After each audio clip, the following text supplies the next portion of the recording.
Hello students, 11th के exams काफ़ी close पहुंच चुके हैं और बहुत ही जल्द मई में 12th के एग्ज़ाम्स भी होने वाले हैं। तो ऐसे में क्या करें? रिवीजन। तो हम आपके लिए लेके आ गए हैं quick revision video, short video, जिसमें आज हम कवर करेंगे बेसिक मैथमेटिकल टूल्स।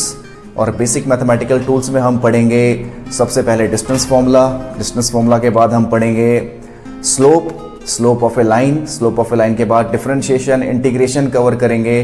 तो वीडियो एंड तक देखना, काफ़ी कुछ सीखने को मिलेगा। क्विक रिवीजन है, जल्दी जल्दी सब रिवाइज करना है। तो माय नेम इज़ गणेश और आप देख रहे हैं अपना चैनल गणेश ट्यूटोरियल्स।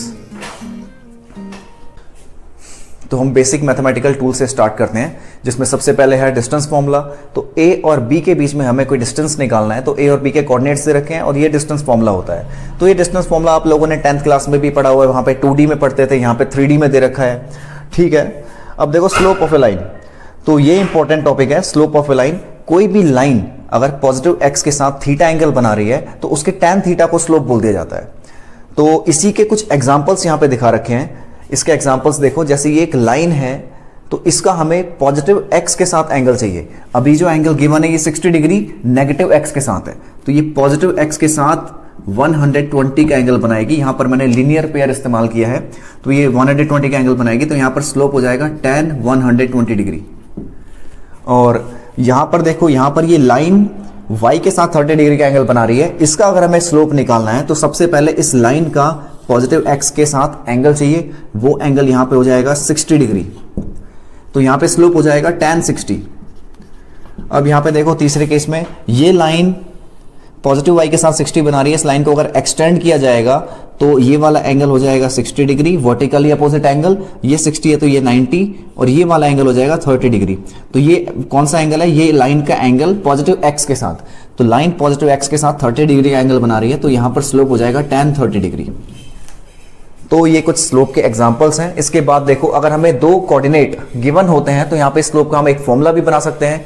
जैसे यहाँ B से एक परपेंडिकुलर डालो नीचे और यहाँ A से एक परपेंडिकुलर डालो, तो ये एक ट्राइंगल बन जाएगा। ये वाला एंगल अगर थीटा है तो इस ट्राइंगल के अंदर ये वाला एंगल भी थीटा हो जाएगा। अब ये एंगल थीटा है तो यहाँ पे देखो tan थीटा क्या होता है? Perpendicular by base. हमें स्लोप चाहिए, स्लोप होता है tan थीटा और tan थीटा हो जाएगा परपेंडिकुलर बाय बेस। और इस वाले पॉइंट को C का नाम दे देते हैं। तो परपेंडिकुलर यहाँ पे BC हो जाएगा और बेस यहाँ पे AC हो जाएगा। देखो BC की वैल्यू कैसे आएगी? ये डिस्टेंस y2 है और इतना डिस्टेंस है y1, तो y2 माइनस y1 हो जाएगा BC। तो BC की जगह हमने y2 माइनस y1 लिख दिया है। और ये डिस्टेंस यहां से लेके यहां तक ये डिस्टेंस है x2 और ये डिस्टेंस इतना है x1। तो AC हो जाएगा x2 माइनस x1। AC की जगह हमने x2 माइनस x1 लिख दिया। तो ये एक स्लोप का फॉर्मूला बन गया है। ये फॉर्मूला बहुत जगह यूज होता है, जैसे ज्यादातर इन क्वेश्चंस में। तो मैं एक इसका एग्जांपल देता हूं, जैसे y और x, इसके बीच में हमने एक ग्राफ बना रखा है। तो z कोई वैल्यू है जो y और x को डिवाइड करके आ रहा है। तो यहां पर y और x में जो भी लाइन बनेगी उस लाइन का जो स्लोप होगा वो z के इक्वल होगा। जैसे यहां पे देखो वेलोसिटी टाइम ग्राफ में वेलोसिटी और टाइम को डिवाइड करते हैं तो एक्सेलरेशन आता है। सेम ऐसे ही यहां पर y और x को डिवाइड किया तो z आया, यहां पर वेलोसिटी और टाइम को डिवाइड किया तो एक्सेलरेशन आया। अब देखो वेलोसिटी और टाइम, इसमें जो भी स्लोप बनेगा लाइन का वो स्लोप क्या बताएगा? एक्सेलरेशन बताएगा। O से A का स्लोप निकाला 2 माइनस 0 बाई 2 माइनस 0, तो एक्सेलरेशन आ गया O से A का। A से B का स्लोप निकाला, यही फॉर्मूला लगा के 2 माइनस 2 बाई 4 माइनस 2, तो यहां से A से B का एक्सेलरेशन आ गया। सेम B से C का निकाला हमने 0 माइनस 2 बाई 6 माइनस 4, तो B से C का एक्सेलरेशन आ गया। यही फॉर्मूला हमने यूज किया y2 minus y1 by x2 minus x1। इसी तरीके से डिस्प्लेसमेंट और टाइम का अगर हम ग्राफ लेते हैं, डिस्प्लेसमेंट टाइम के ग्राफ में भी डिस्प्लेसमेंट बाय टाइम होता है वेलोसिटी। सेम ऐसे ही y by x equals to z. y यहाँ पे डिस्प्लेसमेंट हो गया, x यहाँ पे टाइम हो गया और वेलोसिटी यहाँ पे z का काम कर रहा है। तो a से b का जो भी स्लोप निकलेगा वो यहाँ पे a से b की वेलोसिटी बताएगा। तो स्लोप निकाल दिया 2 माइनस 0 बाई 3 माइनस 1। b से c का जो भी स्लोप निकलेगा वो यहाँ की वेलोसिटी बताएगा। तो 0 माइनस 2 बाई 4 माइनस 3। तो यहाँ से हमें a से b की और b से c की वेलोसिटी मिल गई है। तो अगला आता है डिफरेंशिएशन हम ज्यादा डिटेल में नहीं पढ़ेंगे। थोड़ा बहुत जो डिफरेंशिएशन यूज हो रहा है यहाँ हमारे मैथमेटिकल टूल्स यानी फिजिक्स में थोड़ा बहुत जो डिफरेंशिएशन यूज हो रहा है वही पढ़ेंगे। मान लो कोई चीज x चेंज हो रही है और x के चेंज होने की वजह से y भी चेंज हो रहा है। कोई एक चीज चेंज हो रही है, उसके चेंज होने की वजह से दूसरी चीज भी चेंज हो रही है। तो यहाँ पर और जो यहाँ पर जो चेंज आ रहा है वो बहुत ही स्मॉल है, यानी x में बहुत ही स्मॉल चेंज आ रहा है, उसकी वजह से y में भी बहुत स्मॉल चेंज आ रहा है। तो जो dy बाई dx है वो स्मॉल चेंजेस को दिखाने के लिए, dy small change in y, dx मतलब स्मॉल चेंज इन x, तो इनका जो रेशियो है dy बाई dx, इसको हम बोल देते हैं differentiation of y with respect to x, यानी y का डिफरेंशिएशन x के रेस्पेक्ट में। तो डिफरेंशिएट करने का एक बहुत ही बेसिक फॉर्मूला है, जैसे अगर y हमारा x की पावर n है तो y को इसको x की पावर n को डिफरेंशिएट करने का एक बहुत ही बेसिक फॉर्मूला है n x की पावर n माइनस 1। ये तो इस पे कुछ क्वेश्चंस मैं तुम्हें बता देता हूं, जैसे हमें अगर एक अकेली टर्म को पहले बता देते हैं, y अगर x क्यूब दे रखा है तो dy बाई dx क्या हो जाएगा, d by dx of x cube. यहां पर जैसे फॉर्मूले में पावर n है तो यहां पर भी पावर कितनी है, मतलब इस क्वेश्चन में पावर कितनी है 3, तो फॉर्मूला लगा देंगे 3x की पावर 3 माइनस 1, तो ये हो जाएगा 3x की पावर 2। तो ये x की पावर 3 को डिफरेंशिएट करके आ रहा है 3x की पावर 2। अब अगला क्वेश्चन देखो, यहां पर तो एक अकेली टर्म ले रखी है, अब यहां पर प्लस माइनस में टर्म अगर ले ली जाएगी तब क्या होगा, y equals to x cube minus 1 by x की पावर 4 प्लस एक्स की पावर 5 ले लो। पहले इसको सिंपल करके लिखेंगे एक्स क्यूब माइनस एक्स की पावर माइनस 4 प्लस एक्स की पावर 5। अब इसको डिफरेंशिएट की फॉर्म में लिखेंगे dy बाई dx, मतलब differentiation of y with respect to x। तो इस टाइप के डिफरेंशिएशन में इंडिविजुअल डिस्ट्रीब्यूशन हो जाता है, यानी कि सभी को हम अलग अलग डिफरेंशिएट करेंगे। तो ये मैंने सभी को अलग अलग कर दिया, तो एक्स क्यूब यहां पर पावर 3 है तो 3x की पावर 3 माइनस 1, यहां पर पावर माइनस 4 है तो माइनस 4x की पावर माइनस 4 माइनस 1, यहां पर पावर 5 है तो 5x की पावर 5 माइनस 1, 3x की पावर 2 हो जाएगा, ये प्लस 4x की पावर माइनस 5 और ये 5x की पावर 4 हो जाएगा। तो 3x square plus 4 by x की पावर 5 प्लस 5x की पावर 4, तो ये इसको डिफरेंशिएट करके आया।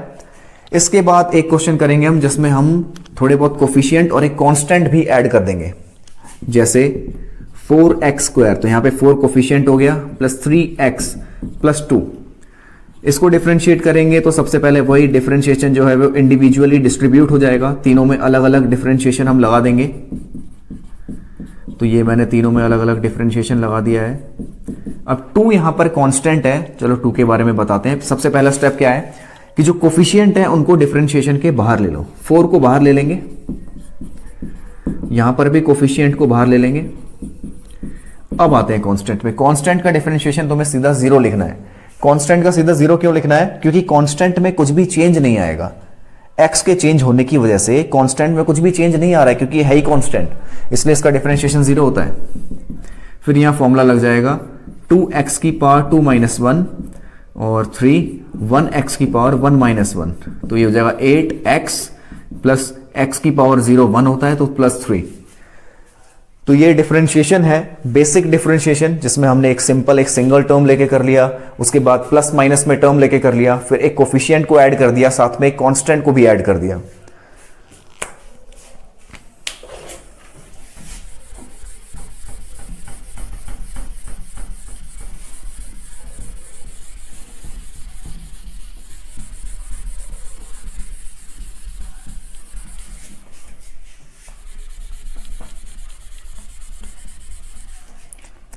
कुछ चीजों के डिफरेंशिएशन तुम्हें याद रखने हैं, जैसे कॉस का डिफरेंशिएशन याद रखना है। कॉस का होता है माइनस साइन एक्स। साइन का डिफरेंशिएशन याद रखना है, ये होता है प्लस कॉस एक्स। उसके बाद टेन एक्स का डिफरेंशिएशन याद रखना है, secant square x. Cot x का याद रखना है, minus cosec square x. Sec x का होता है सेक एक्स और टेन एक्स, और कोसेक एक्स का होता है minus cosec x cot x. तो ये कुछ डिफरेंशिएशन है जो तुम्हें याद रखने हैं। इसके बाद डिफरेंशिएशन में एक तो सिंपल डिफरेंशिएशन अभी हम लोगों ने पढ़ा, इसके बाद हम पढ़ेंगे प्रोडक्ट रूल। देखो प्रोडक्ट रूल में क्या होता है, प्रोडक्ट रूल में कोई दो चीज आपस में मल्टीप्लाई हो रही है, दो अलग अलग फंक्शन आपस में मल्टीप्लाई कर रहे हैं, तो इनका डिफरेंशिएशन कैसे आता है, किसी एक फंक्शन को एज इट इज रखो, दूसरे फंक्शन को डिफरेंशिएट करो, फिर दूसरे फंक्शन को एज इट इज रखो और पहले फंक्शन को डिफरेंशिएट कर दो, तो ये कहलाता है प्रोडक्ट रूल। जिसमें एक फंक्शन एज इट इज रहता है, दूसरा डिफरेंशिएट, प्लस दूसरा एज इट इज, पहला डिफरेंशिएट। तो यहां पर कोई भी एक एग्जांपल लेके तुम्हें दिखा देता हूं मैं। जैसे मान लो दो फंक्शन ले लिए, एक फंक्शन ले लेते हैं एक्स स्क्वायर और दूसरा ले लेते हैं tan x। इसको हमें डिफरेंशिएट करना है, तो dy बाई डी एक्स हो जाएगा x square as it is, किसी एक को u मान लो और दूसरे को v मान लो। इसको u मान लेते हैं, इसको v मान लेते हैं, तो x square as it is और डिफरेंशिएट कर देंगे tan x को, plus tan x as it is और डिफरेंशिएट कर देंगे एक्स स्क्वायर को। तो एक्स स्क्वायर और tan x का डिफरेंशिएशन हो जाएगा सीकेंट स्क्वायर x, जैसा कि तुम फॉर्मूले में देख सकते हो tan x का सीकेंट स्क्वायर x है, प्लस ये tan x as it is और एक्स स्क्वायर। अब यहां पर ये n वाला फॉर्मूला लगेगा, पावर यहां पे 2 है तो 2x की पावर 2 माइनस 1, तो ये आ जाएगा x square secant square x और प्लस 2x tan x। तो ये प्रोडक्ट रूल हो गया।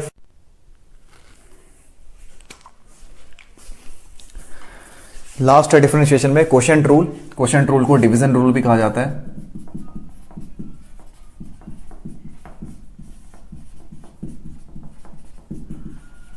इसमें कोई भी दो फंक्शन आपस में डिवाइड हो जाते हैं, जैसे u और v ही ले लेते हैं। u और v कोई दो फंक्शन है, वो आपस में डिवाइड हो रहे हैं, तो इनको डिफरेंशिएट कैसे करेंगे? dy बाई डी एक्स, यहां पे u बाई v लिख देते हैं। इसका डिफरेंशिएशन होता है डिनोमिनेटर को एज इट इज रखना है और न्यूमरेटर को डिफरेंशिएट करना है, माइनस न्यूमरेटर को एज इट इज रखना है, डिनोमिनेटर को डिफरेंशिएट करना है, डिवाइड में v का स्क्वायर। तो ये इसका फॉर्मूला है v du by d x minus u dv by d x divide में v का स्क्वायर। तो बस ये फॉर्मूला तुम्हें याद रखना है, या फिर तरीका याद रख सकते हो। तरीका याद रखना बहुत आसान है कि एक को एज इट इज रखो, दूसरे को डिफरेंशिएट करो, फिर दूसरे को एज इट इज रखो, पहले को डिफरेंशिएट करो। तो कोई भी एक एग्जांपल देके तुम्हें सॉल्व करके दिखा देते हैं। जैसे एक्स स्क्वायर प्लस 1 और नीचे ले लेते हैं साइन एक्स ले लेते हैं। इसको डिफरेंशिएट करना है तो किसी ऊपर वाले को ले लेंगे u और नीचे वाले को v ले लेंगे। u और v पता चल गया है। अब फॉर्मूला, डायरेक्ट फॉर्मूला लगाना है। डिनोमिनेटर एज इट इज यानी sine x as it is, ऊपर वाला डिफरेंशिएट होगा d by d x of x square plus 1 minus, quotient rule में माइनस आता है। अब ऊपर वाला एज इट इज रहेगा और नीचे वाला डिफरेंशिएट हो जाएगा और डिवाइड में नीचे वाले का हम कर देंगे स्क्वायर, साइन स्क्वायर एक्स। तो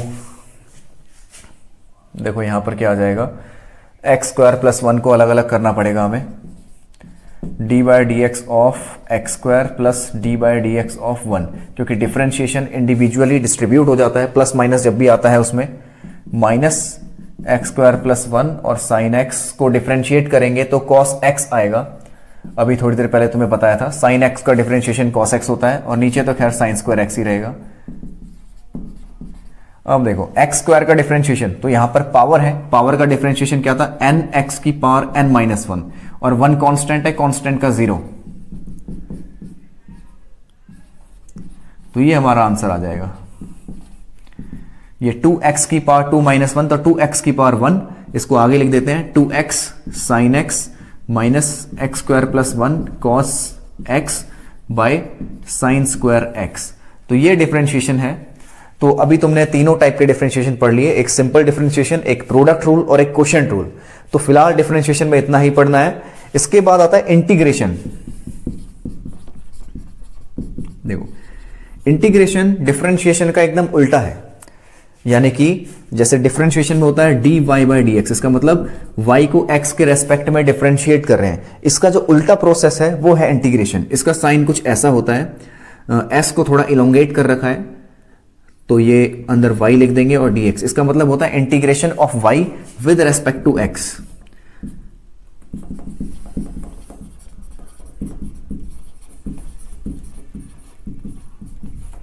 इसका मतलब है integration of y with respect to x। अब इंटीग्रेशन का भी बहुत ही सिंपल एक बेसिक फॉर्मूला है किसी भी चीज को इंटीग्रेट करने का। जैसे x की पावर n को हमें इंटीग्रेट करना है, y मैंने कुछ x की पावर n ले लिया है, x की पावर n को हमें इंटीग्रेट करना है x के रेस्पेक्ट में, तो ये फॉर्मूला है x की पावर n प्लस 1 डिवाइड में n प्लस 1 और साथ में कोई कांस्टेंट आता है c।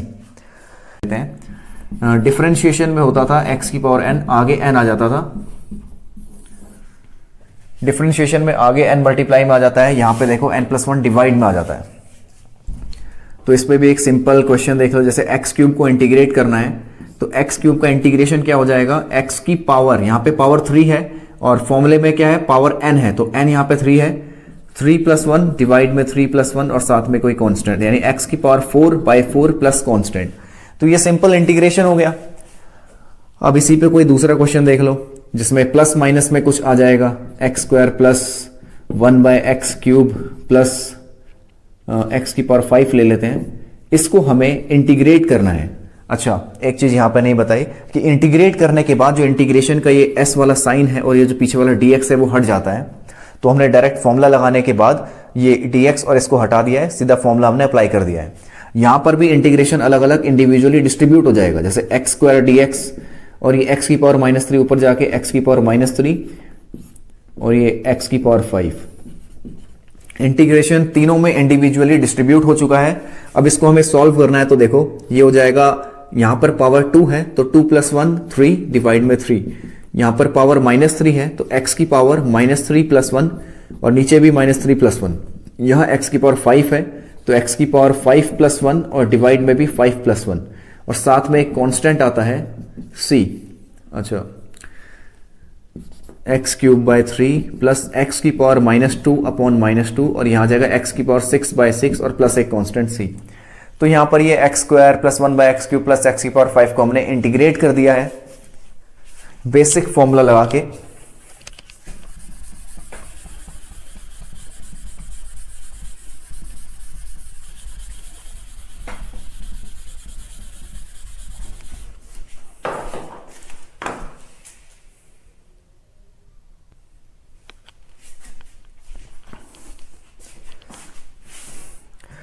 इसके बाद जरा यहाँ पे एक क्वेश्चन और बता देता हूँ तुम्हें, जिसमें कोफिशिएंट आएगा कुछ ना कुछ, जैसे 4x³ है प्लस 2x प्लस 3, इसको हमें इंटीग्रेट करना है। इसमें एक कांस्टेंट टर्म भी है और इसमें कोफिशिएंट भी आ रहे हैं, जैसे x³ का कोफिशिएंट 4 है, x का कोफिशिएंट 2 है। इसको कैसे इंटीग्रेट करेंगे, दोबारा वही इंडिविजुअली डिस्ट्रीब्यूट करेंगे, 4x³ dx plus 2x dx plus 3 dx, इन तीनों को अलग अलग इंडिविजुअल डिस्ट्रीब्यूट कर दिया है। इसके बाद ये 4 इंटीग्रेशन के बाहर आ जाएगा, जैसे डिफरेंशिएशन में बाहर आ रहा था, यहां पर 2 बाहर आ जाएगा और यहां पे कांस्टेंट का 3 बाहर आ जाएगा। अब देखो फॉर्मूला लगा देंगे हम ये बेसिक वाला, x की पावर n+1/n+1 यहां पर, तो x की पावर 3 + 1 4 डिवाइड में 4 प्लस 2, यहां पे x की पावर क्या है 1 है तो 1 + 1 x की पावर 2 हो जाएगा डिवाइड में 2। यहां पे dx के आगे x नहीं है, dx के आगे कुछ भी नहीं है, तो हम अपनी मर्जी से x की पावर 0 लिख रहे हैं यहां पे, क्योंकि x की पावर 0 1 होता है और 1 × dx dx ही हो जाएगा, यानी हमने इसमें कुछ भी हमने चेंज नहीं किया है। तो यहां पे 4 से 4 कट जाएगा, 2 से 2, ये x की पावर 4 प्लस x² प्लस 3, यहां पर फॉर्मूला लग जाएगा x की पावर 0 + 1 डिवाइड में 0 + 1, x की पावर 4 प्लस x की पावर 2 प्लस 3 और x की पावर 0 + 1 x ही हो जाएगा, यानी x की पावर 1। और यहां पे इंटीग्रेट करने के बाद कुछ ना कुछ कांस्टेंट आता है, वो हमने नहीं लगाया है, तो यहां पे कांस्टेंट लगा देंगे हम। तो ये इसको इंटीग्रेट करके आया, तो हमने ये इंटीग्रेशन पढ़ लिया एक सिंपल, जिसमें एक ही टर्म दे रखी है, फिर प्लस माइनस में, फिर जिसमें कोफिशिएंट आ जाता है और जिसमें कांस्टेंट आ जाता है, उसको कैसे करना है वो भी हमने कर लिया है। इसके बाद क्या रह गया है, इसके बाद रह गया है लिमिट पुट करना। कुछ इंटीग्रेशन सॉल्व करने हैं जिसमें लिमिट पुट करनी होती है, तो इसके कुछ एग्जांपल्स मैं तुम्हें बता देता हूं, जैसे x² प्लस 4x प्लस 2, इसको इंटीग्रेट करना है और लिमिट पुट करनी है 0 से 2। तो सबसे पहले तो इनको सिंपल इंटीग्रेट करेंगे, x² dx इंडिविजुअल डिस्ट्रीब्यूशन के साथ, यानी ये अलग अलग डिस्ट्रीब्यूट हो जाएगा। तो x² का मैं डायरेक्ट लिख देता हूं x3/3, क्योंकि यहां पर पावर 2 है तो पावर में एक ऐड हो जाएगा, यहां पे 4 बाहर आ जाएगा, और x की पावर 1, तो x की पावर 1 का डायरेक्ट इंटीग्रेशन मैं लिख रहा हूं 1 + 1 2 और डिवाइड में 1 + 1 3 प्लस 2, dx के आगे कुछ नहीं है तो x की पावर 0 लगा देंगे यहां पे।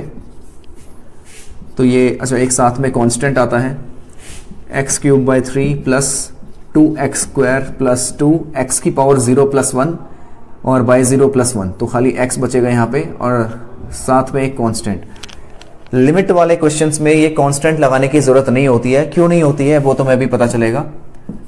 जैसे 0 से 2, यहाँ पे लिमिट हमें 0 से 2 पुट करनी है।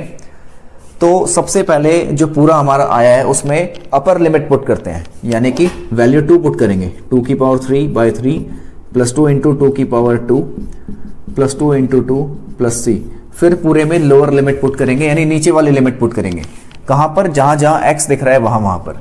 तो ये 0 का क्यूब बाय 3 प्लस 2 इंटू 0 का स्क्वायर प्लस 2 इंटू 0 और लास्ट में c।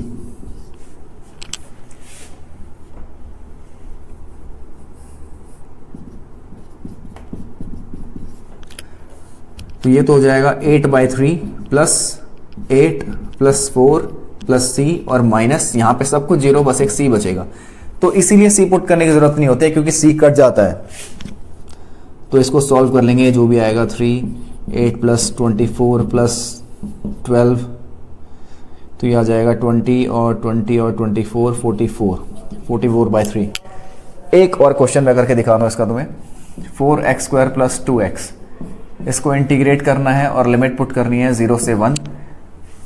तो एक क्वेश्चन मैं करके दिखा देता हूँ एक और। 4x² dx इंडिविजुअल डिस्ट्रीब्यूशन हो जाएगा, 2x dx अलग अलग डिस्ट्रीब्यूट कर दिया। 4 बाहर आ जाएगा, x² dx, यहाँ पे 2 बाहर आ जाएगा, x dx।